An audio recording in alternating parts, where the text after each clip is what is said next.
Bonjour et bienvenue sur les clés de la réno. Vous vous lancez dans la rénovation ? Alors vous êtes au bon endroit. Les clés de la réno, c'est le podcast qui vous accompagne tout au long de votre projet pour aménager et décorer la maison ou l'appartement qui vous correspond. Je suis Alison, aujourd'hui architecte d'intérieur et décoratrice. Je vous propose ici mes conseils et mes astuces pour transformer votre projet en un intérieur beau, chaleureux et fonctionnel dont vous serez fiers. Je suis passée par là. Je sais ce que c'est que de devoir gérer une rénovation en plus de son quotidien.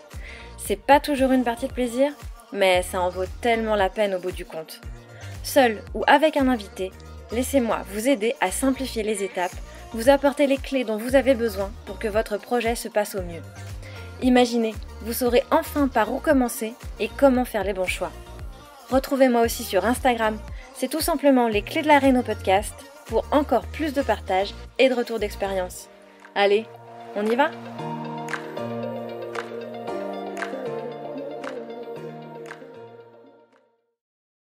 Hello les rénovateurs et bienvenue dans ce nouvel épisode de Les Clés de la Réno, le podcast. Je suis très heureuse d'être avec toi aujourd'hui pour aborder une étape cruciale de tout projet de rénovation et c'est pourtant une étape qui est souvent négligée parce que c'est tout simplement la dernière étape, la fin de chantier, ce qu'on appelle dans le jargon professionnel la réception.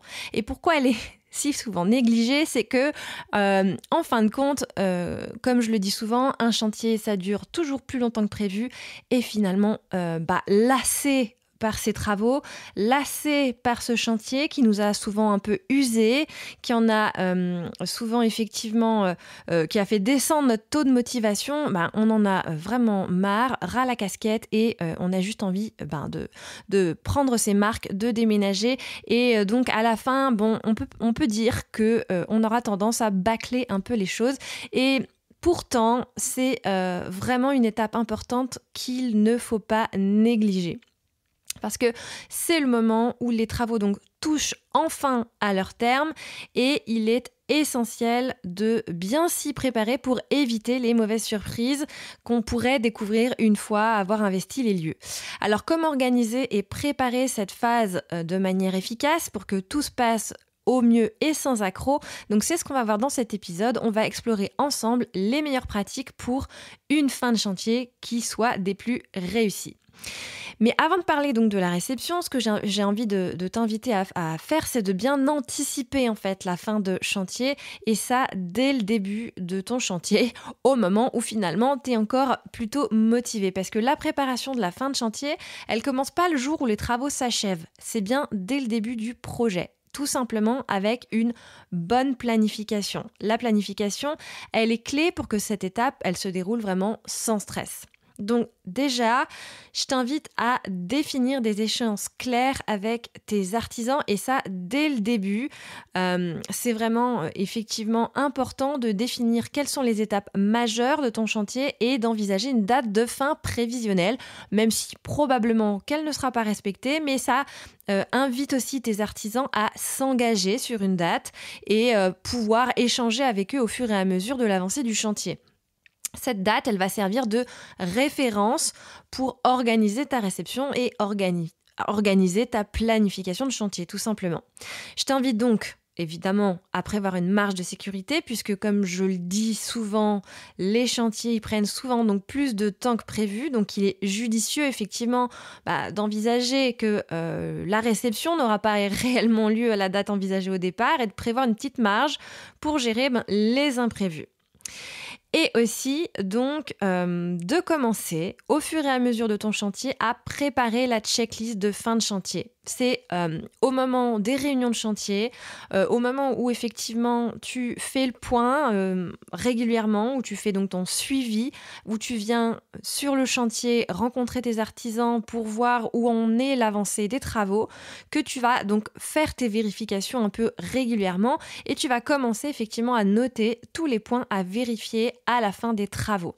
Probablement qu'il y a des choses qui vont se régulariser au cours du chantier, et tant mieux, heureusement, c'est bien là l'idée, mais effectivement garder une trace des choses à vérifier, c'est plus facile si tu les as notées quelque part, si tu t'es prévu une checklist de fin de chantier, plutôt que effectivement si tu dois garder tout ça dans ta tête. Donc, on commence la checklist de fin de chantier dès le début du chantier. Et elle est possible donc parce que tu as envisagé de réaliser des points réguliers avec tes artisans, parce que tu fais des réunions de chantier et parce que du coup, tu fais des comptes rendus de réunions de chantier. Donc, c'est pas forcément quelque chose de très formel, mais c'est ce qui permet de poser par écrit tout ça et d'avancer de manière certaine et assurée sans effectivement reposer intégralement sur ce que tu pourrais avoir dans la tête. Tu dois aussi, effectivement, au cours de ces réunions, penser à éclaircir tes objectifs, tes attentes, on va dire. Assure-toi effectivement que chaque artisan, il comprend bien le niveau de finition que tu attends. Faut pas hésiter alors à poser des questions, à demander des échantillons de matériaux, à demander à visiter des chantiers préalablement réalisés ou aussi à montrer des exemples d'inspiration, de choses que tu aurais déjà vues et que tu souhaites obtenir. C'est ce qui permet à ton artisan donc de voir quel est le résultat attendu et sur quoi tu vas aller l'évaluer en fin de compte. Et puis, je t'invite aussi, effectivement, avant la fin de chantier, à organiser une pré-visite, une pré-réception, 1 à 2 semaines avant la fin des travaux, effectivement, de faire le tour complet de ton chantier avec l'artisan ou les artisans pour identifier les derniers points à corriger et qui pourraient effectivement te permettre d'éviter de tout remettre au dernier moment, au moment de la réception.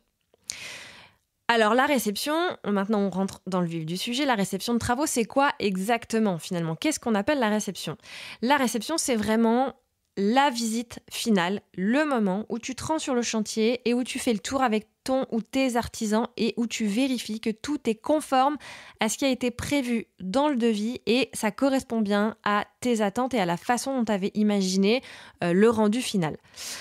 À la fin de la réception, effectivement, on rédige un document formel qu'on appelle le procès-verbal de réception des travaux. C'est le PV de réception. Et ce document, qui est daté et signé, il atteste officiellement que les travaux ont bien été réalisés.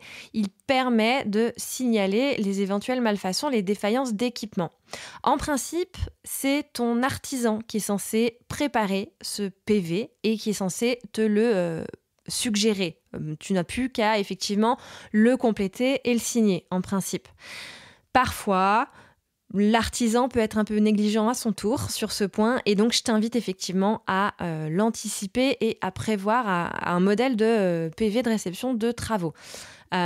C'est aussi quelque chose qui est disponible, tout comme les comptes rendus de fin de chantier ou la checklist de vérification à réaliser au moment de la réception.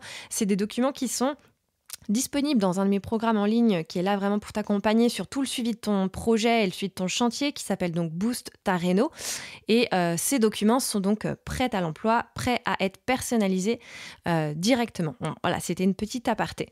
On passe donc ensuite à pourquoi pourquoi ce PV est si important, pourquoi est-ce que la signature de ce PV est indispensable. En fait, le PV, il est crucial pour te protéger en tant que maître d'ouvrage. C'est la signature de ce PV qui marque le début des garanties légales auxquelles tu as droit, qui te couvrent pendant les différentes périodes après la réception des travaux. Donc effectivement, tu es en droit d'obtenir 3 types de garanties. Pour faire vite, il y a la garantie de parfait achèvement qui couvre l'artisan ou l'entreprise pour réparer tous les défauts signalés dans l'année qui suit la réception. Donc, tu as vraiment 1 an pour signaler tout défaut. C'est la garantie de bon fonctionnement qui va, elle, s'appliquer pendant 2 ans pour les équipements plutôt techniques, donc comme les systèmes de chauffage ou encore les volets roulants, ce genre d'équipement. Ou enfin, la dernière, la garantie décennale, celle dont on entend souvent parler, qui, elle, va couvrir les défauts qui affectent la solidité de l'ouvrage, la solidité du bâtiment, tels que les problèmes de toiture, les problèmes de fondation, les problèmes de fissures, et qui pourraient avoir un impact éventuellement sur la plomberie ou même les revêtements de sol, etc., et qui, elle, va te couvrir pendant 10 ans. Et donc effectivement, sans procès-verbal formel, sans la signature de ce document avec la date à laquelle tu attestes que les travaux sont terminés, on parle de réception tacite. Ça signifie que les travaux sont considérés comme acceptés Donc, la réception tacite, elle intervient à partir du moment où tu as payé l'intégralité des montants que tu dois à l'artisan. Mais effectivement, si un problème survient, il sera alors beaucoup plus difficile de prouver la date précise de début des garanties et donc de bénéficier de ces protections parce qu'on pourrait éventuellement jouer sur la question de temporalité. Alors, qu'est-ce qu'on doit vérifier lors de cette réception ? Parce qu'effectivement, c'est le moment de vérifier que tout a été réalisé comme tu le souhaites et comme l'artisan s'était engagé au terme de son devis dans le détail avant de signer le PV. Donc, on va d'abord s'attacher à vérifier en principe tout ce qui est de l'ordre des finitions. On vérifie les peintures, on vérifie les carrelages, les faïences, les revêtements de sol, les jointures entre les différents revêtements, les joints de manière générale. On s'assure vraiment qu'il n'y a ni rayures, ni défauts, que toutes les finitions sont impeccables. Sachant qu'en principe, tous les gros défauts, on les aura relevés avant. C'est bien pour ça qu'on fait des réunions de chantier régulières, une fois par semaine, éventuellement c'est le mieux. Mais tout ce qui est effectivement de l'ordre de défaut du gros œuvre ou même du second œuvre aura normalement été corrigé plus tôt. Donc en principe au moment de la réception, soit tu vas t'assurer que ces points précis sur lesquels il y a pu avoir litige pendant les réunions de chantier ont bien été réalisés, qu'il y a bien eu réparation, si on peut dire. Tu t'assures que tout est OK à ce niveau-là. Et surtout, donc, tu t'attaches à regarder les finitions. Sont-elles réalisées comme tu le souhaites ? On va aussi regarder tout ce qui est installation technique. Donc, c'est le moment de tout tester, les prises électriques, les installations de plomberie. On s'assure vraiment que tout fonctionne correctement. Donc, tous les interrupteurs, toutes les prises. C'est le moment donc de te munir de ton téléphone portable avec ton chargeur pour aller vérifier que toutes les prises fonctionnent. Tous les robinets, effectivement, voir si l'eau chaude arrive correctement. Ouvrir plusieurs robinets en même temps pour s'assurer que le débit est conforme à ton utilisation et à tes attentes. On ouvre tous les radiateurs pour s'assurer effectivement qu'ils chauffent. On va aussi, en principe, pareil, on pourrait l'avoir fait avant, mais au moment où tu réceptionnes avec le poseur de ta porte d'entrée, de tes fenêtres, de tes volets, c'est le moment effectivement d'aller toutes les ouvrir, toutes les fermer, vérifier qu'il n'y a pas de défaut de réglage, qu'il n'y a pas de courant d'air aux entourages, que toutes les fenêtres donc, sont bien isolées. C'est vraiment une vérification importante à réaliser aussi. Et on va s'attacher à regarder que tous les équipements qui ont été installés, donc comme la chaudière ou comme éventuellement même les meubles sur mesure, sont correctement fixés et en bon état de marche. Donc on ouvre toutes les portes, on ouvre tous les tiroirs, on vérifie les charnières, on referme, etc. etc. C'est vraiment un état des lieux de ta maison pour vérifier que tout a été fait dans les règles de l'art et est conforme à ce qu'on est en droit d'attendre de la réalisation normale de travaux réalisés dans les règles de l'art par un artisan. Alors, qui doit être présent à la réception des travaux ? C'est important parce qu'effectivement, parfois, et je personnellement, effectivement, professionnellement, quand j'accompagne mes clients, souvent ils me demandent si je peux faire la réception pour eux, etc. Non, en fait, c'est toi le maître d'ouvrage, c'est toi qui as commandité les travaux, tu dois être présent à la réception de tes travaux. De même que tes artisans doivent être présents au moment de la réception des travaux.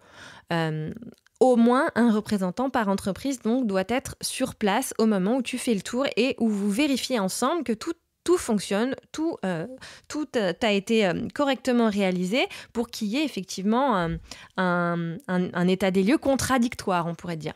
Ça doit vraiment se faire en présence de tous les signataires du procès-verbal, donc que ce soit toi, le maître d'ouvrage, ou les artisans qui ont réalisé les travaux. Ta présence physique, elle est essentielle pour vérifier que tout est en ordre. Et donc, je t'invite très chaudement à ne pas signer ce type de document à distance si tant est que ton artisan éventuellement se réveille un jour et te dise « Ah mince, on a oublié de signer le PV de réception des travaux, est-ce que vous pouvez le signer ?» Eh ben, dans ce cas, je t'invite effectivement à lui préciser que si tant est que la réception n'ait pas eu lieu tacitement auparavant, parce qu'effectivement, dans ce cas, ça ne sert plus à grand-chose d'aller signer le PV de réception, mais à lui dire que non, tu veux que les choses se fassent en présentiel. Et donc, que se passe-t-il effectivement si vous avez fixé une date de réception et que les travaux ne sont pas arrivés à leur terme, ils ne sont pas terminés à la date prévue? Dans ce cas, tout simplement, en fait, je t'invite à anticiper et convenir d'une nouvelle date avant même qu'elle ait lieu, parce que ça ne sert à rien de se rendre à une réception si les travaux ne sont pas terminés. Tu as le droit de refuser la réception. Tu peux effectivement inviter ton artisan à convenir d'une nouvelle date en fonction de la nouvelle date prévisible d'achèvement des travaux. Et si jamais tes travaux ont été interrompus, en cas de désaccord, s'il y a eu abandon de chantier ou je ne sais quoi, si tu te retrouves face à des malfaçons importantes, dans ce cas, tu peux saisir le juge des référés pour obtenir l'achèvement des travaux. Là, on dérive, ce serait un autre sujet. Quels sont ensuite les délais si tu veux signaler un problème après la réception? Effectivement, si on imagine que tu signes ton PV sans réserve, mais que quelques semaines plus tard, tu remarques un défaut ou un dysfonctionnement. Alors, tu as 1 an. Dans ce cas-là, on rentre dans le cadre de la garantie de parfait achèvement. Tu as 1 an pour signaler un défaut à ton artisan et il est alors tenu de venir réparer. Si jamais ça peut entrer également dans la garantie de bon fonctionnement, donc pendant les 2 ans qui suivent, si c'est de l'ordre d'un équipement électronique et technique. Et sinon, effectivement, tu as la garantie décennale pour les problèmes bien plus graves pendant 10 ans. Parce qu'effectivement, la réception, tu n'es pas, même si tu te rends à la réception, même si tu signes ton PV de réception, tu peux alors émettre des réserves qui devront alors être levées dans le cadre du PV de levée de réserve qui interviendra une fois les réserves levées, une fois les travaux de réparation réalisés et selon la date que tu auras convenue avec l'artisan. Tu n'es pas obligé, effectivement, d'émettre un PV de réception sans réserve. Tu peux émettre des réserves si tant est que tu relèves des dysfonctionnements et des choses qui doivent être corrigées jusqu'à, effectivement, une date ultérieure que vous aurez convenue ensemble. Si tes travaux ont modifié la surface ou l'usage de ton logement, je t'invite aussi à prévenir ton assurance habitation à la fin des travaux, parce qu'effectivement, si tu oublies de le faire, tes nouvelles installations seraient alors pas forcément couvertes contre les éventuels sinistres. Et enfin, je t'invite aussi également dans les 90 jours qui suivent la fin des travaux à envoyer ta déclaration d'achèvement des travaux en mairie si tant est que tu as été dans l'obligation de faire une déclaration préalable de travaux ou un permis de construire. Voilà un peu pour ce qui est des choses à vérifier avant de signer ton PV de réception et comment ça peut se passer, les choses auxquelles on doit faire attention quand on arrive en fin de chantier.